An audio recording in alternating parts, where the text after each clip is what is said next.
Now again, correct me if I'm wrong, but you've come along and you seem to be saying that somehow I've got it wrong, that that's not what it means, that me, my gender specialist, the academics that I've spoken to, and all the other androgynes that I know, I've somehow got it wrong,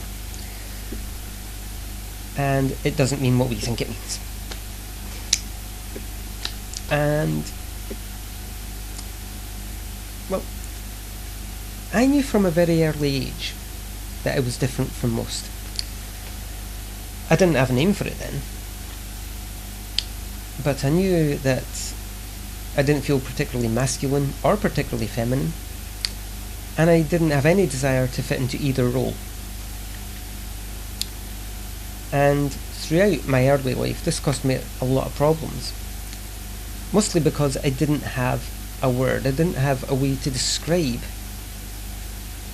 what was wrong to other people, why I got so upset at times, because of the fact that I wasn't expressing myself as I wanted to at the time. And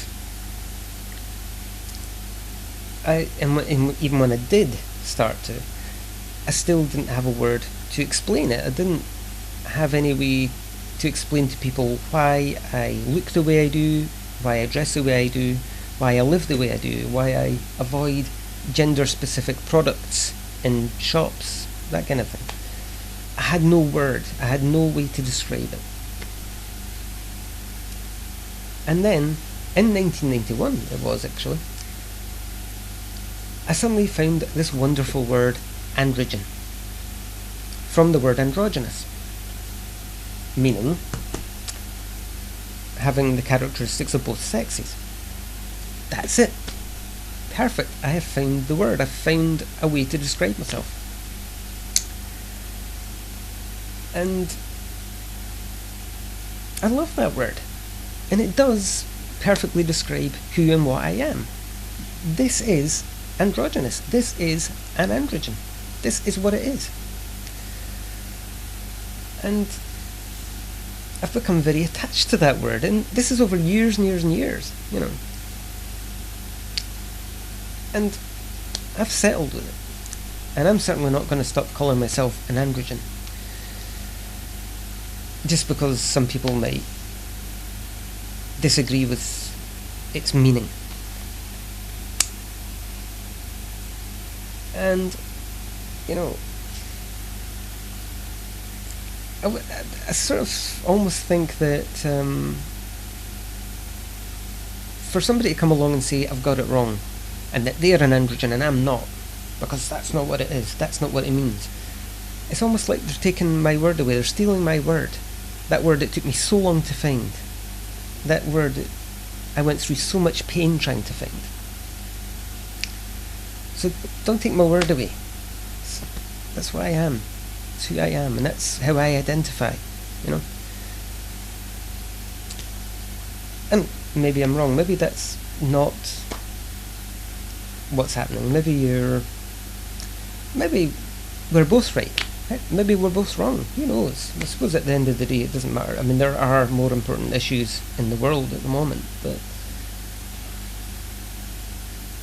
I'm happy being an androgyne, and I'm happy that that word describes what I am, and why I look the way I do, why I act the way I do, why I dress the way I do, and why I shop the way I do, and why I live the way I do. So please don't take my word away. Don't tell me that I'm not entitled to call myself that, because I wouldn't want to have to go, start all over again trying to find another word to describe myself, because there might not be another one. And according to the dictionary and various other reference books, androgyne fits the bill. It seems to be the perfect word to describe what I am. And I'm happy for you to use it. I'm not going to say that you aren't entitled to use it. I wouldn't dream of that. Although you don't look androgynous to me, and I don't quite understand. I mean, this is something you might be able to explain to me. Like I say, I'm not criticising, I'm not judging. I wouldn't dream of it. But I I would like to know that if you don't feel the need to look androgynous yourself, if you don't feel the need to live androgynously, then what does it mean to you? How does it manifest itself? So, that's it. I look forward to hearing any replies that you make to this video. And,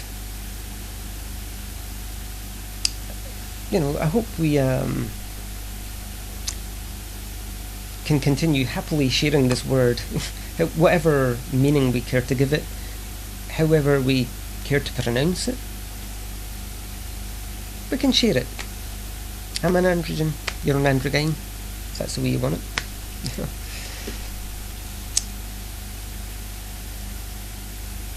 And that's all I wanted to say, really.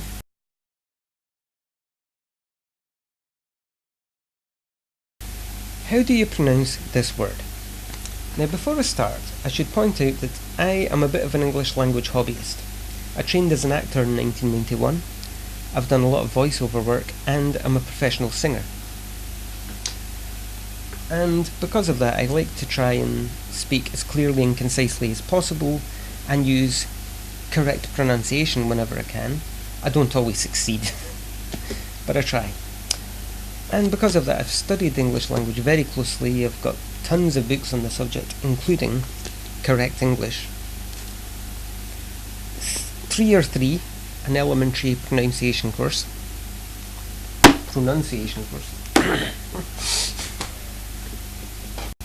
How do you pronounce this word?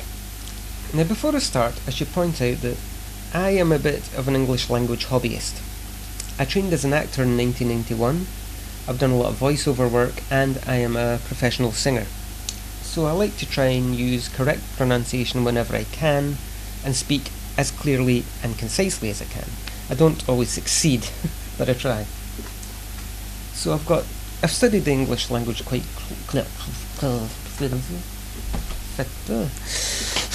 How do you pronounce this word? Now, before I start, I should point out that I am a bit of an English language hobbyist. I trained as an actor in 1991. I